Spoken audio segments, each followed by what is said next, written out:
Welcome to Hidden Empires, the channel that uncovers the untold stories of self-made billionaires. From toy sellers to tech visionaries, from forgotten failures to global empires, we reveal the strategies, risks, and turning points that built fortunes. Let me introduce you to Dan Kurzius. Long before he owned a tech company worth billions, Dan Kurzius was stacking fresh loaves of bread on shelves in his family's bakery. He wasn't born into Silicon Valley.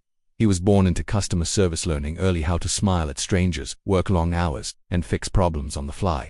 In his 20s, he drifted through job sales, DJ gigs, odd hustles until he found himself doing web development in Atlanta. That's where fate stepped in. He met a young industrial design grad named Ben Chestnut. They shared a tiny office, a passion for creativity, and an instinct for solving problems others overlooked. Then the dot-com bubble burst. Clients vanished. Websites that once cost thousands now went for a few $100 and even those projects were drying up.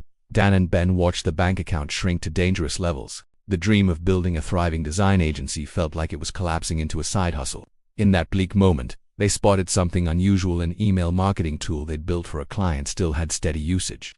While other products flopped, this one quietly hummed along. They asked themselves a simple question.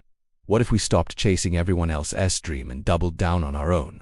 In 2001, they turned the email tool into a standalone product and gave it a quirky name, Mailchimp. Dan brought in his real-world customer empathy, making sure small business owners, the kind of people he'd served in the bakery, felt heard and valued. He understood the panic of trying to grow on a shoestring budget, and he infused the company with that underdog loyalty. The rest is history. They grew without venture capital, reinvesting profits, improving features, keeping overhead low. Dan oversaw customer support and operations, turning every user complaint into a chance to make the product better. Under his care, Mailchimp developed a reputation for being approachable, reliable, and surprisingly fun. As the years rolled on, their customer base exploded from small-town shops to global brands. The brand's playful chimp mascot became a silent promise. This company doesn't just sell tools, it sells confidence. By 2021, Mailchimp was a quiet giant, profitable, beloved, and indispensable to over 12 million users. When Intuit acquired it for $12 billion, Dan's net worth leapt into the billions.